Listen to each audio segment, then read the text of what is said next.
Good morning সবাইকে। কেমন আছো তোমরা সবাই? আশা করি ভালো আছো। আজকে কিন্তু জামাই ষষ্ঠী। সবাইকে জানাই জামাই ষষ্ঠীর অনেক অনেক শুভেচ্ছা। আজকের দিনটি সবার প্রত্যেকে খুব ভালো যাক। আর ঠাকুরের কাছে প্রার্থনা করি যেন সবার সব মায়েদের সন্তানদের মঙ্গল হয়, সবাই যেন সুস্থ থাকে। তো আমার কিন্তু সকাল সকাল স্নান হয়ে গেছে আর আমি বসে পড়েছি পুজো দিতে। আজকে না গাছে একটাও ফুল পাইনি, জানো তো। যেহেতু আজকে ভোরবেলায় উঠতে পারিনি, আগের দিন আমি ভেবে রেখেছিলাম যে আজকে গাছের ফুল দিয়ে পুজো দেবো, কিন্তু ওই যে অ্যালার্ম দিতেও ভুলে গেছি আর ভোর রাত্রে আমার ঘুমও ভাঙেনি, যার কারণে আমি একটা ফুলও পাইনি। তাই আমাকে ফুল কিনেই নিয়ে আসতে হলো। তো সেই ফুল দিয়েই পুজো দিলাম। ফল প্রসাদও ঠাকুরকে তেমন কিচ্ছুই দিতে পারিনি, শুধু কটা মিষ্টি দিয়েছি। আর এবছর আমি পুজো দিতে পারিনি, জানো তো। আগের বছর তো মেয়ের সবে সবে হয়েছিল, এর জন্য আমি আগের বছরে তো কোনো প্রশ্নই ওঠে না পুজো দেওয়ার। আর এবছরে ভেবেছিলাম দেবো, কিন্তু মেয়ের যেহেতু একটা অঘটন ঘটে গেছে, মেয়ের হাতটা পুড়ে গেছে, তার কারণে মেয়ে এখনও পুরোপুরি সুস্থ হয়নি বলে আমি এখনও এবছরও আর পুজো দিতে পারলাম না। হাত অনেকটাই রিকভারি হয়ে গেছে, প্রায় 90%, 95%ই বলতে পারো ঠিক হয়ে গেছে। তারপরেও রিস্ক নিলাম না, যেহেতু পুরোপুরি ঠিক হয়নি, এই আর কি। তো এবছরে আর পুজো দেওয়া হলো না। দেখি আবার সামনের বছর ইচ্ছা আছে, যদি সব কিছু সুস্থ স্বাভাবিক থাকে তাহলে পুজো দেওয়ার। আর এবছরে ষষ্ঠী পুজোটাও হলো না, মানে আমাদের বাড়িতে জামাই ষষ্ঠীতে যাওয়াও হলো না। ওই যে বললাম, মেয়ের হাত এখনও ঠিক হয়নি, এর জন্য বাবা মা ভাই বোন সবাই বারণ করলো যে গরমের মধ্যে আসিস না, মেয়েটা খুব কষ্ট পাবে গরমে। আর আমরাও চিন্তা করলাম যে সত্যি তো, মেয়েটা ওখানে যেহেতু অনেকটা গরম, সারাদিনও খুব কষ্ট পাবে, একেতেই হাতের এক জ্বালা যন্ত্রণা, তার উপরে ওই গরম। তাই চিন্তা ভাবনা করে ভাবলাম যে না থাক, বাড়িতেই থাকি এবছরটা। ষষ্ঠী তো প্রত্যেকবারই আসবে, আর বিকেলবেলায় হয় একটু মেয়েকে নিয়ে ঘুরতে ঘুরতে বাড়ি যাব, বেলাটাও একটু পড়বে। আর যাওয়ার চিন্তা আছে সবথেকে বেশি, কারণ বাবার টিকিটটা আমাদের কাছে রয়ে গেছে, আর বাবা যেহেতু কালকে চলে যাবে, এর জন্য একটু দেখা করে আসতে হয়, এই আর কি। মন টন একটু খারাপ, এছাড়া আর কিছুই না। ওই বাবা চলে যাবে, আবার 1 বছর পর হয়তো আসবে। বাবারও যাওয়ার ইচ্ছা থাকে না, মারও যেতে দিতে ইচ্ছা করে না, আমাদের কারোরই বাবাকে যেতে দিতে ইচ্ছা করে না। কিন্তু ওই যে নিরুপায়, এখানে তো এখন বর্ষার সময় আর কোনো কাজবাজ নেই, যেই কারণে বাবা চলে যেতেই হবে। তো পুজো টুজো দেওয়ার পরে আমি মেয়েকে স্নান করাবো, খাওয়াবো, তারপরে সারাদিনের যে আর কি টুকিটাকি কাজকর্ম থাকে সেগুলো কমপ্লিট করে আমরা একটু বিকেলবেলায় যাব রেস্ট নিয়ে। আগে যাব, একটুখানি চিন্তা ভাবনা আছে, আগে যাব ছোটদি বাড়িতে, মানে তারপরে যাব বাড়িতে, মানে ছোটো ননদের বাড়িতে। তো এই যে বিকেলবেলায় আমরা রেডি হয়ে গেছি, মা মেয়ে, ওর বাবা রেডি হয়ে বেরিয়ে গেছে বাইরে, আগেই চলে গেছে। আর আমরা এখন বেরিয়েও পড়েছি।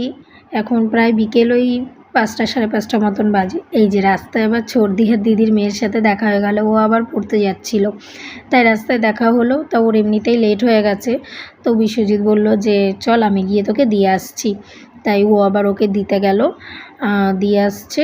আর আমরা বাড়িতে ঢুকে গেলাম, ছোটদি বাড়িতে।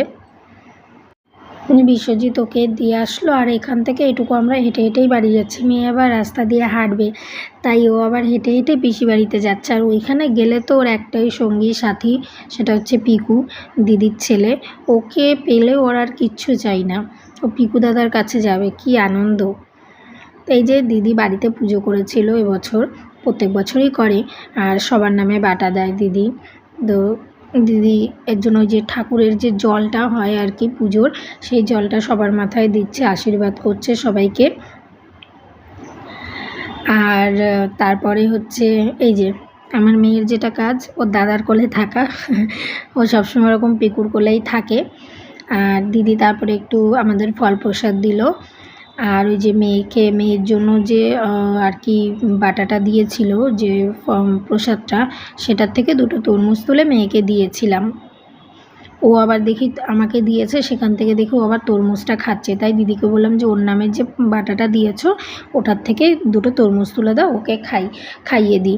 কারণ ওটা যে সন্তানের নামে সেই সন্তানই খেতে পারবে, মা বাবা খেতে পারবে না, কুকুর বিড়ালেও খেতে পারবে না। তো খাওয়া দাওয়ার পরে দিদি আবার 2 পিস মাটন দিল টেস্ট করার জন্য, যেহেতু আমরা খেয়ে দিয়ে এসেছি বিকেলবেলা, এখন আর খাবো না। তাও দিদি জোর করে দিয়ে দিল মাটন, তাই হচ্ছে খাচ্ছি। দারুণ হয়েছে রান্নাটা, দিদির রান্নাটা না খুব সুন্দর, একদম গরমের দিনে একদম হালকা পাতলা করে রান্না করে, খেয়ে কোনো প্রবলেমই হয় না। আমার শাশুড়ি মার মতন খুব ভালো রান্না করে।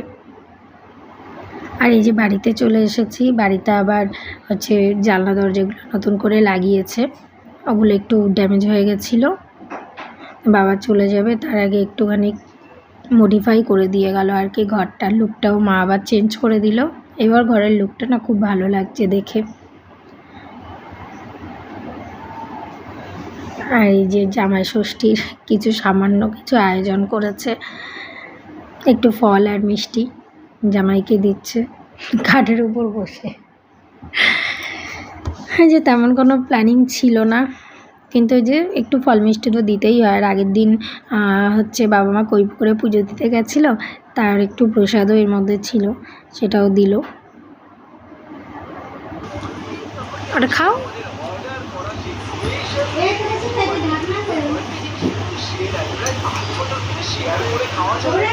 আমটা কিন্তু দারুণ মিষ্টি, আমি একটু করে খেয়েছিলাম, খুব সুন্দর লাগলো। তা একটু নেবা আম, আর 2 টুকরো আম নেবা, আম নেবা আম।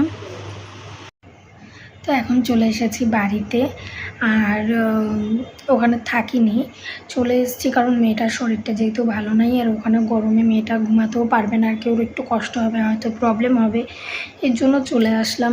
আসার সময় তো বাবা মা দুজনেই খুব কান্নাকাটি করছিল, খুব খারাপ লাগছিল জানো তো। বেরোনোর সময় মেয়েকে রেডি করাবো, আর বাবা নিয়ে বাইরে চলে গেছে, ওকে কোলে করে নিয়ে বলছে যে তোর যেতে হবে না, আজকে থাক, কালকে সকালে আমাদের সাথে মানে আমার সাথে বেরোবি, মানে কালকে বাবা চলে যাবে কেরালায়, এর জন্য। কিন্তু ওই যে মেয়েটার শরীরটার কথাও তো চিন্তা করতে হবে, এর জন্য চলে আসলাম, থাকা হলো না। খারাপ লাগছে কিন্তু কিছু করার নেই। এসে ভিডিও কল করেছিলাম, তারপরেও দেখি সেই ভীষণ কান্নাকাটি করছে। এই চলছে আর কি। কালকে সকালবেলায় আবার বাবা 7টার সময় বাড়ির থেকে বেরোবে, 11টায় সম্ভবত ফ্লাইট আছে।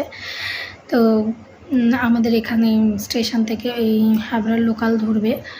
দেখি চেষ্টা করব, যদি মেয়ে উঠে যায় তো তখন মেয়েকে নিয়ে একবার একটু বাবাকে দেখা করিয়ে নিয়ে আসবো। পরের দিন ভোরবেলার ভিডিও এটা, আমরা বেরিয়ে পড়েছি, বাবা স্টেশনে চলে এসছেন, মেয়েও উঠে গেল সকাল সকাল।